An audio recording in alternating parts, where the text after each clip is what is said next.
Assalamualaikum dan salam sejahtera. Kami daripada grup 8 akan membentangkan tentang case presentation, iaitu tentang seorang kanak-kanak yang berumur 3 tahun 8 bulan dan telah lahir pada 26 Ogos 2022. Ayah grup saya terdiri daripada Nuha Farisha, Nur Syasha Insyira, Baira Ibtisam, Siti Mazarina dan Nur Umi Umaira.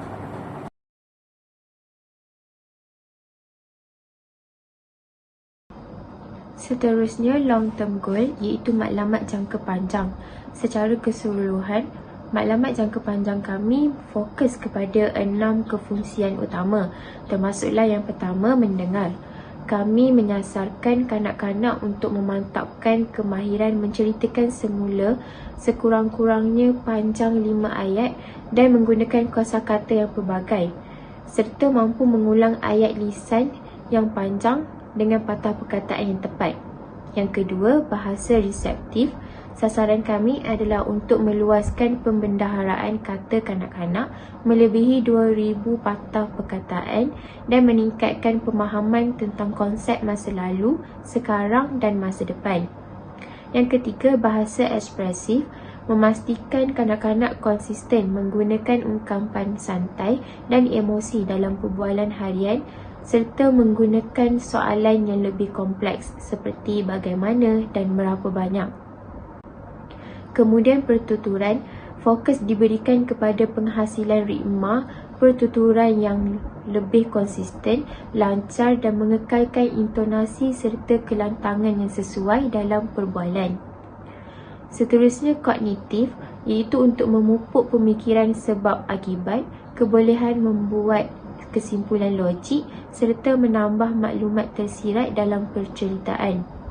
Dan akhir sekali, komunikasi sosial, di mana kami melatih kanak-kanak menukar topik perbualan dengan lancar serta mampu menggunakan bahasa untuk menyatakan keperluan, tawar-menawar dan memberi maklumat dengan jelas.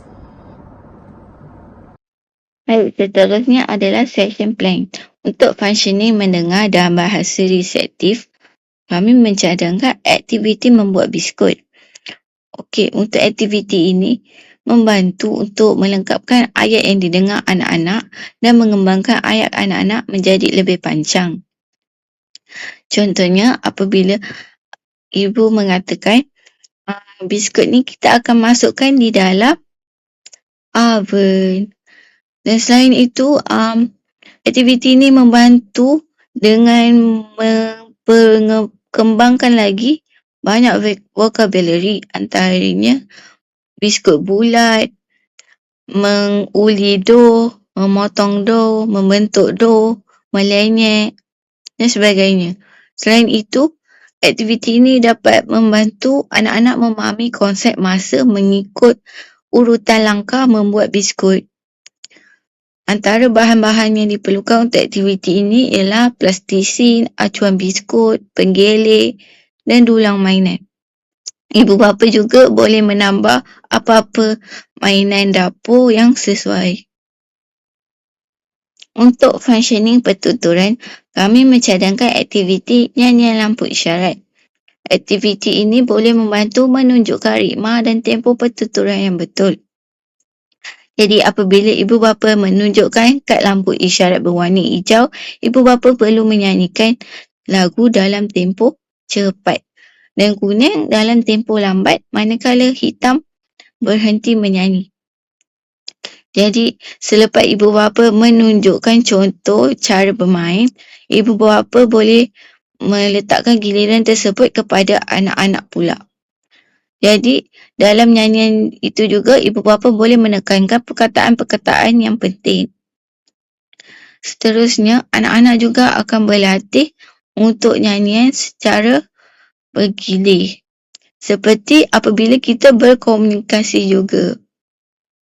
Jadi untuk session plan seterusnya ialah bagi bidang domain bahasa ekspresif. Jadi permainan yang akan dimainkan bernama Beg Ajaib. Aktiviti strategi untuk permainan ini ada 2. Yang pertama ialah melatih penggunaan perkataan bagaimana dan berapa banyak dalam soalan perbualan harian mereka. Maksudnya, kanak-kanak bukan sahaja belajar perkataan mana-mana, tapi mereka boleh mula faham bahawa perkataan tersebut digunakan untuk menerangkan cara ataupun proses sesuatu perkara berlaku. Sama juga seperti perkataan berapa banyak. Mereka juga boleh mula faham bahawa ia digunakan untuk menyatakan bilangan ataupun kuantiti sesuatu benda. Poin yang kedua ialah bagi game ini ialah mengungkapkan ungkapan harian, menguasai ungkapan harian. Maksudnya, kanak-kanak dah boleh berkomunikasi dengan spontan ataupun santai menggunakan bahasa yang sesuai untuk menyatakan keperluan ataupun perasaan mereka. Aktiviti ini menggunakan bahan-bahan seperti kad bergambar, bekas, gula-gula, kertas dan reward stiker sebagai token ganjaran. Perlu diingatkan juga semasa game ini dilangsungkan, kita perlulah kerap ulang perkataan ataupun arahan yang sama supaya kanak-kanak mudah memahami dan ingat akan arahan tersebut. Seterusnya, dari segi perkembangan kognitif kanak-kanak, kami bercadangkan aktiviti jejak haiwan di mana kanak-kanak perlu mengenal pasti haiwan berdasarkan petunjuk yang diberi. Antara aktiviti strategi adalah kanak-kanak perlu mendengar dan memahami petunjuk yang diberi. Yang kedua adalah kanak-kanak perlu membuat inference ataupun kesimpulan berdasarkan beberapa petunjuk. Yang ketiga adalah kanak-kanak perlu menghubungkan bunyi, makanan dan habitat haiwan. Yang keempat adalah kanak-kanak perlu menjelaskan sebab bagi setiap jawapan. Yang terakhir adalah kanak-kanak perlu berbandingkan dan membezakan ciri haiwan. Bagi Mesurius pula, kami menyediakan dua bahan sahaja, iaitu kad petunjuk dan audio bunyi haiwan. Kad petunjuk contohnya makanan seperti whiskers, iaitu makanan kucing, dan juga habitat haiwan seperti tasik untuk ikan. Manakala untuk audio bunyi haiwan, contohnya bunyi berkokok bagi ayam. Untuk melaksanakan aktiviti ini, kami memulakan dengan bunyi haiwan terlebih dahulu melalui audio. Seterusnya, barulah kami tambah beberapa kad petunjuk makanan dan habitat tadi untuk menguji keupayaan kanak-kanak dalam membuat inference. Selepas kanak-kanak sudah mendapat jawapan, barulah mereka perlu menjelaskan sebab pilihan mereka. Melalui aktiviti ini, kanak-kanak dapat meningkatkan kemahiran mendengar, berfikir dan berkomunikasi dengan lebih yakin. Akhir sekali adalah aktiviti Mystery Box untuk merangsang komunikasi sosial dan pragmatik kanak-kanak. Aktiviti ini menggunakan objek harian yang dekat dengan dunia mereka seperti bola, sudu, kereta mainan dan puzzle. Kami menerapkan 4 strategi utama, iaitu auditory first, memberi arahan lisan dahulu sebelum menunjukkan objek bagi melatih pendengaran. Kedua, modeling, menunjukkan contoh ayat mudah dan pendek seperti ini kereta agar mudah ditiru. Dan yang ketiga adalah expansion, iaitu mengembangkan jawapan satu perkataan anak menjadi frasa atau ayat yang lebih lengkap untuk meluaskan kosakata. Dan yang keempat adalah wait time, iaitu memberikan masa bertenang yang cukup untuk anak berfikir dan merespon tanpa didesak. Aktiviti ini dikendalikan dalam suasana yang santai dan playful.